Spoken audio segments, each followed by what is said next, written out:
Hello students. आज की class हम लोग स्टार्ट करने वाले हैं और आज का जो लेक्चर है उसमें हम लोग लास्ट लेक्चर को, कल का जो हमारा लेक्चर था उसी के टॉपिक को कंटिन्यू करेंगे आगे। कल हम लोगों ने क्वाड्रेटिक इक्वेशंस पढ़ने स्टार्ट किए थे और क्वाड्रेटिक इक्वेशन के अंदर मैंने आप लोग को एक केस बताया था कि जब इसके कोफिशिएंट्स एक्स स्क्वायर एक्स और कॉन्स्टेंट है, ये कोफिशिएंट्स क्या है, रियल नंबर्स हैं। तो उस केस में हम लोग क्या सॉल्व करते थे, जनरल फॉर्मूले से सॉल्व करते थे या फैक्टराइजेशन कर लेते थे। तो फैक्टराइजेशन एक बहुत बेसिक सा फैक्टराइजेशन कल हम लोगों ने देखा था 9x स्क्वायर प्लस 16 का, या 4x स्क्वायर प्लस 9, सॉरी हाँ 4x square plus 9 is equal to 0। इसको हम लोगों ने देखा था कैसे सॉल्व करना है।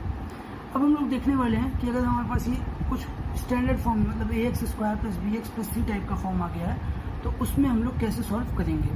तो इसके लिए देखो करना क्या होता है हम लोगों को, ये जो टर्म्स हमारे पास लिखे हुए हैं एक्स स्क्वायर 4x, तो ये हमारे क्या बता रहे हैं कि यहाँ पर कहीं ना कहीं a minus B whole square कुछ आ रहा होगा। a की वैल्यू x है और b हम लोगों को देखना होगा और क्या है। तो अगर हम लोग इस हिसाब से देखें यहाँ पर, तो मैंने इसको क्या लिखा, मैंने लिख दिया कि ये तो भाई एक्स स्क्वायर ही है, ये जो 4x है माइनस 4x उसको मैंने लिख दिया माइनस 2 इंटू 2x। तो यहाँ से क्या हो गया, ये 2ab मिल गया हम लोगों को। एक्स स्क्वायर पहले से है मतलब और 2 है ही है, तो मतलब ये जो 2 बच रहा है 2 का स्क्वायर हम लोगों को और चाहिए, तो इसमें प्लस हम लोगों ने क्या कर दिया 2 स्क्वायर। ठीक है, तो 2 स्क्वायर जब करेंगे प्लस तो मतलब 4 और लिखना पड़ेगा। अच्छा 4 हम लोगों ने लिख दिया तो बच क्या था यहाँ पर, ध्यान से अगर आप देखो तो ये यहाँ पे प्लस 9 और आ जाएगा क्योंकि 9 प्लस 4 13 होता है। अब ये वाला जो टर्म हमारे पास है ये टर्म क्या बन जाएगा, x माइनस 2 होल स्क्वायर, ये बन गया x माइनस 2 होल स्क्वायर और यहाँ पे आ गया प्लस 9 इज इक्वल टू 0। और जब भी प्लस 9 आता है, लेकिन हम लोगों को फॉर्मूला क्या पता है, a square minus B square के टर्म में फॉर्मूला पता है, लेकिन ये तो प्लस बी स्क्वायर है क्योंकि ये 3 स्क्वायर तो है लेकिन प्लस है। तो हम लोग करेंगे क्या, यहाँ पर x माइनस 2 होल स्क्वायर लिख दिया, यहाँ पर माइनस ऑफ माइनस 1 इंटू 9 कर दिया इज इक्वल टू 0। ठीक है, अब यहाँ पर ये क्या हो गया, x minus 2 whole square minus ये माइनस 1 को हम लोगों ने आयोटा स्क्वायर लिखा और 9 को 3 स्क्वायर इज इक्वल टू 0। तो यहाँ से अगर हम देखें तो ये क्या बन गया ओवरऑल एक्सप्रेशन, ये एक्सप्रेशन हमारे पास आ गया x माइनस 2, ये हो गया x माइनस 2 होल स्क्वायर और ये हो गया 3i होल स्क्वायर। ठीक है, तो a square minus B square जब हम लगाएंगे तो क्या आ जाएगा, a प्लस बी मतलब कि x माइनस 2 प्लस 3 आयोटा और a माइनस बी तो x minus 2 minus 3 iota is equal to 0। अब जब इसको 0 करेंगे when x minus 2 plus 3 iota is equal to 0, तो जब ये 0 होगा तो यहाँ से x की वैल्यू क्या आ जाएगी, 2 माइनस 3 आयोटा। और जब सेकेंड वाला टर्म 0 होगा मतलब कि इस टर्म को हम 0 करें, x minus 2 minus 3 iota is equal to 0, तो यहाँ से जो वैल्यू आएगी x की वो क्या हो जाएगी 2 प्लस 3 आयोटा। तो दो वैल्यूज हम लोगों को मिल गई, x की वैल्यू 2 प्लस 3 आयोटा और 2 माइनस 3 आयोटा, जो इसका सॉल्यूशन होगा। तो ये हमारे पास मेथड था कैसे फैक्टराइज करके करने का। फैक्टराइजेशन से हम लोग इस तरीके से कर सकते हैं। अब दूसरा जो मेथड है वो दूसरा मेथड हमारा होता है कि जो जनरल फार्मूला हम लोग जानते हैं, x की वैल्यू अगर हम लोग किसी जनरल फार्मूले से देखें तो वो क्या होता है, x is equal to minus B plus minus under root B square minus 4ac upon 2 है। ये फॉर्मूला हम लोग ऑलरेडी पढ़ चुके हैं कल। ठीक है, तो इस फॉर्मूले से डायरेक्ट हम लोग क्वेश्चंस को कैसे सॉल्व करेंगे उसको चलो देख लेते हैं एक एग्जांपल के थ्रू। तो क्या होगा, क्वेश्चन हमारे पास एक क्वेश्चन मान लो गिवन है, वो है 25x स्क्वायर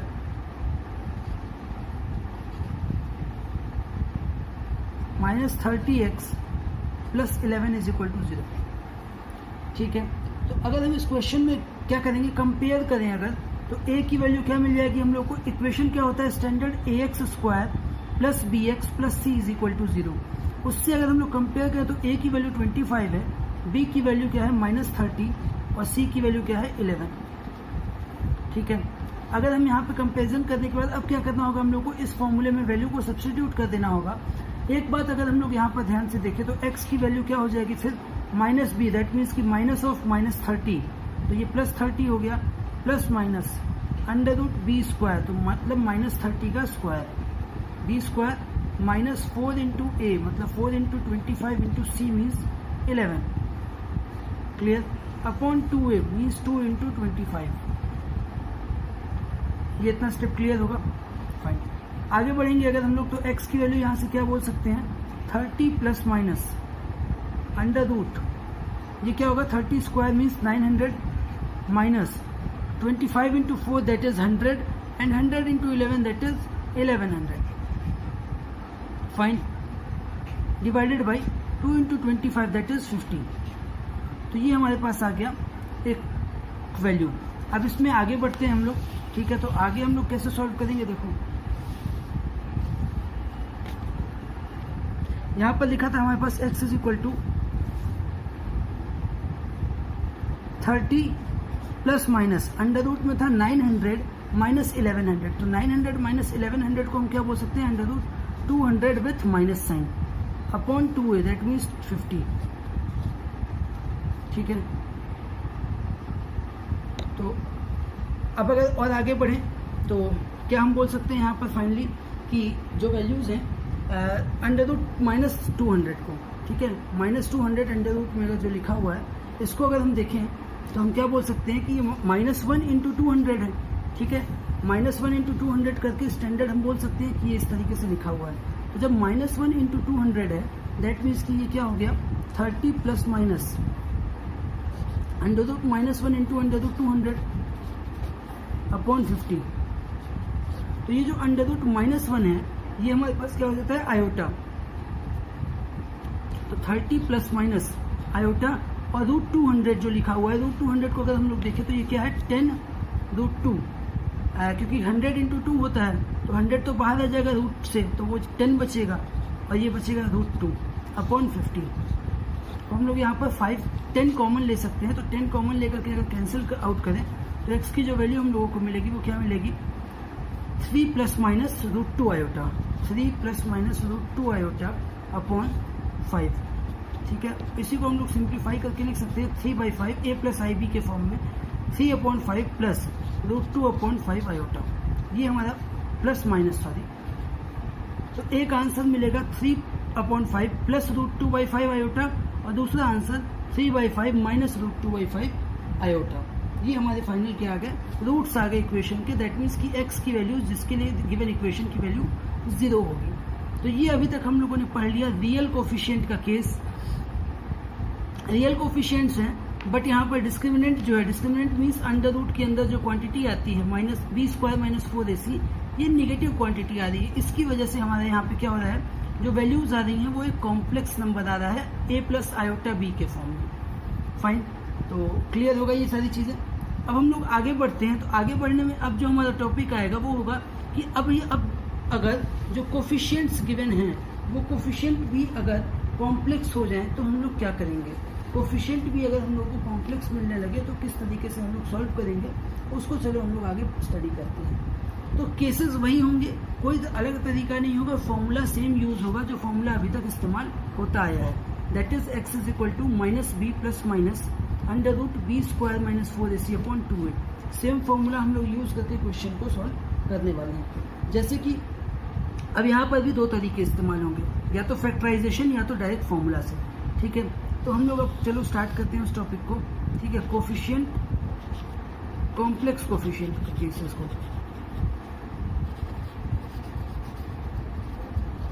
तो कॉम्प्लेक्स कोफिशिएंट का जो केस बनेगा वहां पर भी हम लोग क्या कर सकते हैं दो तरीके से, या तो फैक्टराइजेशन से करके हम लोग सॉल्व कर सकते हैं या फिर डायरेक्ट फॉर्मूला से सॉल्व कर सकते हैं। तो दोनों केसेस को हम लोग स्टडी करने वाले हैं, चलो देखते हैं कैसे होगा एग्जैक्टली। जैसे कि अगर हम लोग एक एग्जांपल को देखें, फैक्टराइजेशन हम लोग सॉल्व करने वाले हैं। सबसे पहले फैक्टराइजेशन के थ्रू हम लोग क्वेश्चंस को देखेंगे कि क्या वैल्यूज आ रही हैं। तो हमारे पास एक क्वेश्चन गिवन है X square plus 4ix minus 4 is equal to 0। इस क्वेश्चन को हम लोग को फैक्टराइजेशन से सॉल्व करना है, वैल्यूज बतानी है x की क्या होंगी, ठीक है। तो चलिए देखते हैं कैसे होंगे ये क्वेश्चन। करना क्या होगा, सेम मेथड कि हम लोगों को कहीं ना कहीं से होल स्क्वायर बनाना होगा इस चीज़ को, ठीक है। होल स्क्वायर बनाना है तो ध्यान से अगर देखें तो एक्स स्क्वायर गिवन है, ठीक है। तो एक्स स्क्वायर तो ऑलरेडी गिवन है, हो गया। यहाँ पर ये जो टर्म लिखा है इसको हम लोग बोल सकते हैं कि देखो 2 है, 2 तो चाहिए ही 2ab के लिए, उसके बाद फिर एक्स स्क्वायर है इसलिए x भी चाहिए, तो 2x हम लोगों ने ले लिया। अब बचा क्या है यहाँ पर, अगर ध्यान से देखो तो यहाँ पे बच रहा है इंटू 2i, ठीक है, 2 आयोटा बच रहा है, तो ये क्या हो गया 4x आयोटा हो गया, जो ऊपर लिखा है वही चीज़ आ गई। तो अब ये पता चल गया हम लोगों को कि 2ab कुछ यही है, 2ab का फॉर्मेट ये है, b मतलब है क्या है हमारे पास 2 आयोटा है, तो अगर b 2 आयोटा है दैट मीन्स कि हम लोग को 2 आयोटा का स्क्वायर ऐड यहाँ पर करना पड़ेगा, 2 आयोटा होल स्क्वायर ऐड करना पड़ेगा, और 2 आयोटा होल स्क्वायर ऐड करेंगे तो वही चीज़ माइनस भी करनी पड़ेगी 2 आयोटा का होल स्क्वायर, और फिर -4 तो ऑलरेडी है, इज इक्वल टू 0 कर दिया। अब यहाँ से अगर देखो तो ये जो टर्म यहाँ से यहाँ तक का है, ये हमारे पास क्या है x plus 2 iota whole square, और x plus 2 iota whole square के बाद ये क्या टर्म लिखा हुआ है minus of 2 iota whole square को अगर हम लोग देखें तो 2 आयोटा का होल स्क्वायर मीन्स क्या हो जाएगा 2 का स्क्वायर 4 हो गया, ठीक है, और आयोटा स्क्वायर की वैल्यू होती है -1, तो 4 -1 -4 इज इक्वल टू 0। अब ध्यान से अगर देखो तो ये माइनस माइनस मिलके बन जाएगा +4, और +4 और -4 कैंसिल हो गए 0, टर्म हमारे पास क्या आ गया x plus 2 iota whole square is equal to 0। अगर किसी नंबर का होल स्क्वायर 0 है तो यहाँ से अगर हम लोग क्या बोल सकते हैं कि x प्लस 2 आयोटा या तो 0 होगा, ठीक है, और यहाँ से और दूसरी चीज़ क्या निकल करके आएगी, देखो x प्लस 2 आयोटा 0 है और दूसरा टर्म तो कुछ और निकलेगा नहीं, तो यहाँ से हम और क्या बोल देंगे x plus 2 iota is equal to 0, दोनों क्या होगा सेम रहेगा, दोनों जब सेम है तो यहाँ से वैल्यूज निकलेंगी, जो वैल्यूज x की वो क्या वैल्यूज आ जाएंगी, x is equal to -2 iota और -2 आयोटा, दो बार लिखेंगे क्योंकि क्वाड्रेटिक है इसलिए हमें हमेशा सेम आंसर आएगा, तब भी दो बार इसको मेंशन करते हैं हम लोग। तो मेथड देखो यही होगा इसको सॉल्व करने का, फर्क बस कहाँ पड़ रहा है कि ये जो कांस्टेंट टर्म है, ये कांस्टेंट टर्म में ही आयोटा स्क्वायर कहीं छिपा हुआ है, वही चीज़ हम लोगों को देखनी है, बाकी चीज़ें जैसे हम पहले करते थे उसी तरीके से होने वाली है यहाँ पे। तो आगे बढ़ते हैं अब नेक्स्ट टॉपिक के ऊपर। अपने नेक्स्ट टॉपिक जो है हमारा वो है कि फैक्टराइजेशन के बाद हम लोग देखने वाले हैं कि फॉर्मूला, डायरेक्ट फॉर्मूले की हेल्प से हम लोग कैसे क्वेश्चन को करेंगे यहाँ पर क्वाड्रेटिक के क्वेश्चंस को। तो कोई बहुत कॉम्प्लिकेटेड चीज़ें नहीं है यहाँ पर, जैसे कि क्वेश्चन लिखा हुआ है उसको हम लोग अगर देखें तो x square minus 3√2 minus 2 iota x minus 6√2 iota is equal to 0। Again अगर हम लोग कंपेयर करें फॉर्मूले से, स्टैंडर्ड फॉर्मूला जो हमारे पास है, तो वहां से क्या पता चलता है कि a की वैल्यू क्या है हमारे पास, x स्क्वायर का कोफिशिएंट दैट इज 1, ठीक है। b की वैल्यू अगर देखो तो b की वैल्यू क्या है, x का कोफिशिएंट, तो वो है माइनस ऑफ 3√2 माइनस 2 आयोटा, और c की वैल्यू क्या है, c की वैल्यू है that is constant term that is -6√2 iota. तो ये तीनों वैल्यूज हम लोगों को मिल गई a b और c की, ठीक है। अब a b c की वैल्यूज मिलने के बाद हम लोग आगे सॉल्व करेंगे इस चीज़ को सेम फॉर्मूला अप्लाई करके, जो कि फॉर्मूला क्या है -b plus minus √b square -4ac upon 2 है।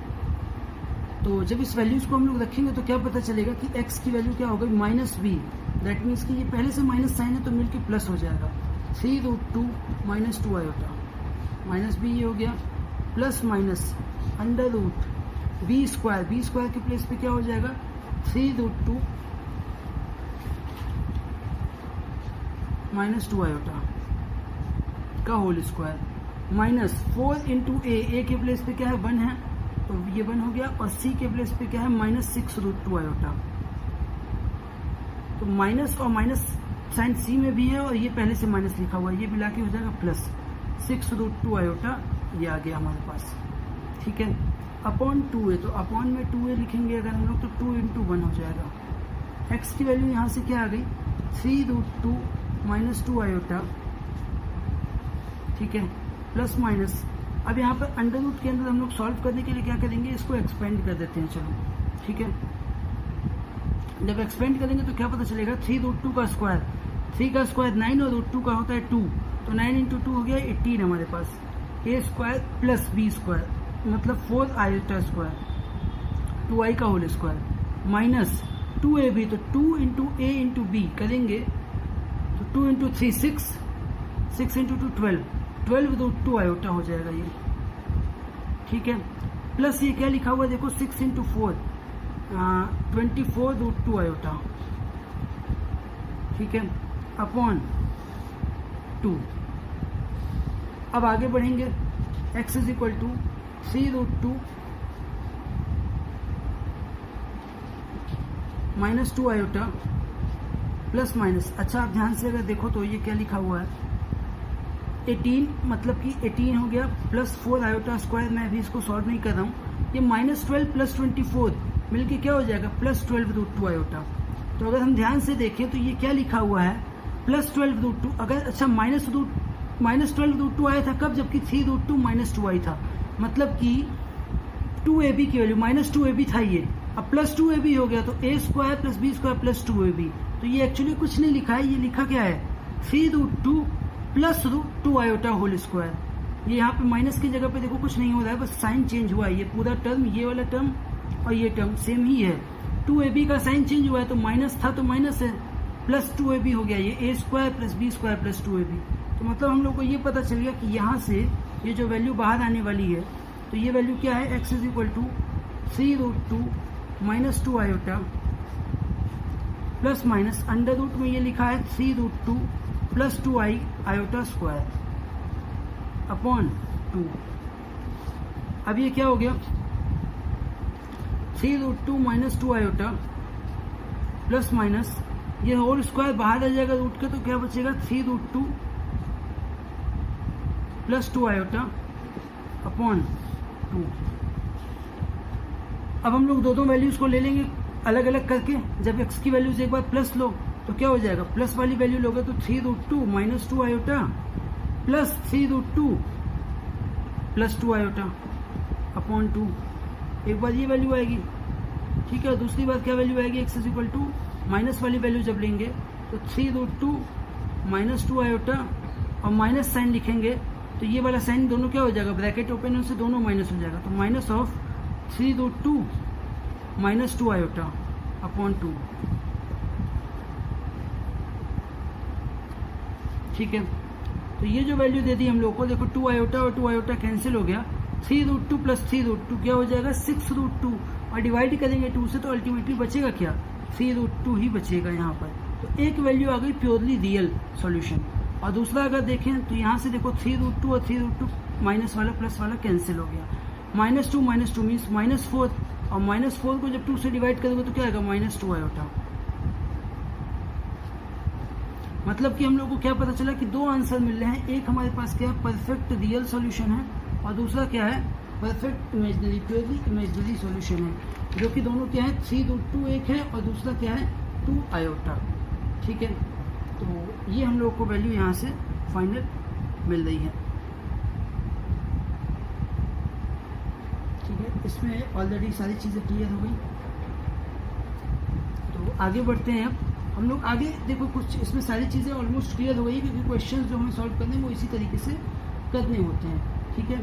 और अब जो हमारे पास जनरली क्वेश्चंस जो बनते हैं वो इसी तरीके के बनेंगे कि हमें क्या करना होगा, क्या तो कॉम्प्लेक्स नंबर के थ्रू या तो रियल के थ्रू, मतलब रियल कोफिशिएंट होंगे या कॉम्प्लेक्स कोफिशिएंट होंगे, और हम लोगों को क्वाड्रेटिक इक्वेशन सॉल्व करनी होगी। तो उसका मेथड हम लोग, उसका प्रोसेस हम लोग ऑलरेडी सीख चुके हैं, इन्हीं मेथड्स के थ्रू हम लोग करते हैं। या तो फैक्टराइजेशन, अगर क्वेश्चन में गिवन है तो फैक्टराइजेशन इसे ही करना पड़ेगा, अदरवाइज गिवन नहीं है तो हम लोग कोई भी मेथड यूज़ कर सकते हैं। प्रेफरेबल होता है फॉर्मूला यूज़ करना, क्योंकि ये आसान है, डायरेक्ट हम लोग वैल्यूज़ को रख करके ABC की वैल्यूज़ को डायरेक्टली रख करके हम लोग फाइनल आंसर अपना निकाल सकते हैं। So that's all for today's lecture. तो आज हमारा ये टॉपिक कॉम्प्लेक्स नंबर और क्वाड्रेटिक इक्वेशन का भी, क्वाड्रेटिक इक्वेशन का टॉपिक खत्म होता है। So that's all for today. Next class से हम लोग स्टार्ट करेंगे अपना अगला टॉपिक। Thank you.